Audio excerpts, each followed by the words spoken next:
નમસ્કાર. ચાલો આજે એક મસ્ત મજાની સફર પર નીકળીએ. આપણી પૃથ્વીની સપાટી પર જે અદ્ભુત આકારો છે ને, આજે આપણે એની શોધખોળ કરવાના છે. ઊંચા ઊંચા પર્વતોથી લઈને વિશાળ સપાટ પ્રદેશો સુધી આપણે પૃથ્વીના દરેક ખૂણાને જાણવાનો પ્રયત્ન કરીશું. ક્યારેય એવો વિચાર આવ્યો છે કે આપણી આ પૃથ્વી એકદમ ગોળ દડા જેવી સપાટ કેમ નથી? એના પર આટલા બધા પર્વતો, ખીણો અને મેદાનો કેવી રીતે બન્યા હશે? બસ આ જ સવાલનો જવાબ શોધવો એ આપણી આજની સફરનો મુખ્ય હેતુ છે. અને આ જવાબ છુપાયેલો છે એક શબ્દમાં: ભૂમિ સ્વરૂપો. તો ચાલો આપણી સફરનો પહેલો પડાવ શરૂ કરીએ. અહીં આપણે એ મૂળભૂત વાતને સમજીશું જે આપણી આ દુનિયાને આટલો સુંદર અને અલગ અલગ આકાર આપે છે. તો પૃથ્વી પર દેખાતા આ બધા કુદરતી ટેકરા, ખાડા કે સપાટ વિસ્તારો એ બધા માટે ખાસ શબ્દ છે: ભૂમિ સ્વરૂપ. આ કોઈ જાદુ નથી, પણ પૃથ્વીના પેટાળમાં અને એની સપાટી પર સતત ચાલતી પ્રક્રિયાઓનું પરિણામ છે. ચાલો હવે તૈયાર થઈ જાઓ એક રોમાંચક ચઢાણ માટે. હવે આપણે વાત કરીશું પૃથ્વીના સૌથી વિરાટ અને ભવ્ય સ્વરૂપોની, એટલે કે પર્વતોની. હવે જુઓ, દરેક ઊંચા દેખાતા ભૂમિભાગને પર્વત ન કહી શકાય. પર્વતની એક ખાસ ઓળખ હોય છે. એ આજુબાજુના વિસ્તાર કરતાં ઘણો ઊંચો હોય, એના ઢોળાવ એકદમ સીધા હોય અને ઉપરનું શિખર સાંકડું અને અણીદાર હોય. પણ એક મિનિટ, શું બધા પર્વતો એક સરખી રીતે જ બને છે? ના ભાઈ ના. એમના બનવાની રીત પ્રમાણે એમના પ્રકાર પણ અલગ અલગ હોય છે. તો ચાલો આ રહસ્ય પરથી પડદો ઉઠાવીએ. તો જુઓ, મુખ્યત્વે 4 પ્રકારના પર્વતો હોય છે. સૌથી પહેલા આવે છે ગેડ પર્વત. એમ સમજો કે એક ચાદર પાથરી છે અને એને બંને બાજુથી દબાવો તો વચ્ચે જે ગડી વળે ને, બસ એ જ રીતે હિમાલય જેવા પર્વતો બન્યા છે. પછી આવે છે ખંડ પર્વત, જેમાં જમીનનો એક મોટો ટુકડો આખો ને આખો ઉપર ઊંચકાઈ જાય છે. ત્રીજો છે જ્વાળામુખી પર્વત, જેનું નામ જ બધું કહી દે છે. જ્વાળામુખીમાંથી નીકળેલા લાવા અને રાખના થર જામીને બનેલો પર્વત, જેમ કે આપણા ગુજરાતનો પાવાગઢ. અને છેલ્લે આવે છે અવશિષ્ટ પર્વત, એટલે કે વર્ષો સુધી પવન અને પાણીના ઘસારા પછી જે પર્વતનો ભાગ બચી ગયો હોય એ, જેમ કે આપણો ગરવો ગિરનાર. ચાલો હવે ખાલી વાતો નહીં, પણ એક વર્ચ્યુઅલ ટૂર પર નીકળીએ. અને શરૂઆત ક્યાંથી કરીશું? આપણા પોતાના ગુજરાતથી. આપણા ગુજરાતનું ગિરનાર પર્વત અવશિષ્ટ પર્વતનું એકદમ જીવંત ઉદાહરણ છે. એ આપણને શીખવે છે કે સમયના ઘસારા સામે પણ કઈ રીતે અડીખમ ઊભા રહેવાય.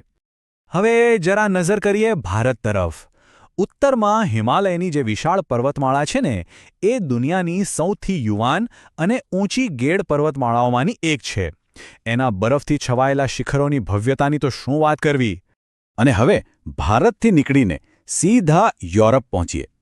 ત્યાં આવેલી આલ્પ્સ પર્વતમાળા ખંડ પર્વતોનું એકદમ ઉત્તમ ઉદાહરણ છે.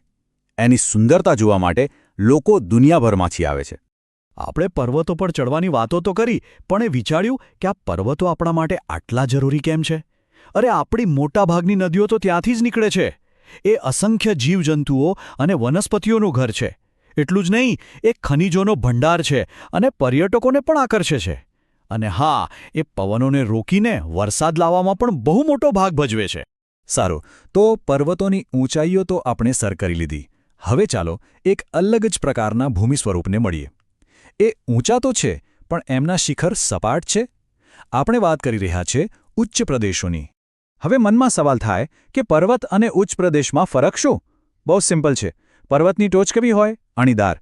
જ્યારે ઉચ્ચ પ્રદેશ ઉપરથી એકદમ સપાટ હોય છે, જાણે કોઈએ પહાડની ઉપર મોટું ટેબલ મૂકી દીધું હોય. બસ આ જ મુખ્ય તફાવત છે. તો ઉચ્ચ પ્રદેશની સાદી વ્યાખ્યા શું થઈ? એક એવો વિશાળ અને ઊંચો જમીનનો ભાગ જે ઉપરથી મેદાન જેવો સપાટ હોય. એટલે તો એને ટેબલ લેન્ડ પણ કહે છે. કેવું મસ્ત નામ છે નહીં? એકદમ યાદ રહી જાય એવું. તો ચાલો આપણી વર્ચ્યુઅલ ટૂર બસ ફરી ઉપડી. આ વખતે આપણું ડેસ્ટિનેશન છે દુનિયાના કેટલાક મોટા અને પ્રખ્યાત ઉચ્ચ પ્રદેશો. આપણા ભારતમાં જ દક્ષિણનો જે ઉચ્ચ પ્રદેશ છે, જેને આપણે ડેક્કન પ્લેટો તરીકે ઓળખીએ છીએ, એ કેટલો વિશાળ છે. દેશનો મોટો દક્ષિણ ભાગ એણે રોકેલો છે અને ખનિજોથી તો ભરપૂર છે.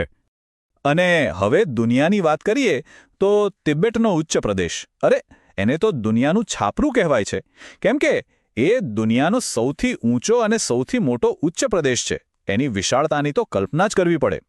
તો દોસ્તો, આપણી આ શાનદાર સફર હવે પૂરી થવા આવી છે. ચાલો ફટાફટ એક નજર કરી લઈએ કે આ આખા પ્રવાસમાં આપણે શું નવું જાણ્યું. આપણે શીખ્યા કે પૃથ્વી પરના કુદરતી આકારોને ભૂમિ સ્વરૂપો કહેવાય.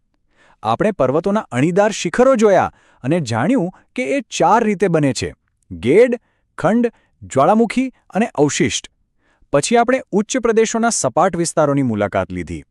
અને આ બધું જ આપણા ગુજરાતના ગિરનારથી લઈને હિમાલય સુધી બધે જ ફેલાયેલું છે. આજે તો આપણે પર્વતો અને ઉચ્ચ પ્રદેશોની દુનિયામાં ખાલી એક ઝલક જ જોઈ છે, પણ યાદ રાખજો, આ તો માત્ર શરૂઆત છે. આપણી પૃથ્વી તો આવા કેટલાય રહસ્યો અને અજાયબીઓથી ભરેલી છે. તો વિચારતા રહો કે આપણી આ ધરતી બીજા કયા રહસ્ય છુપાવીને બેઠી છે.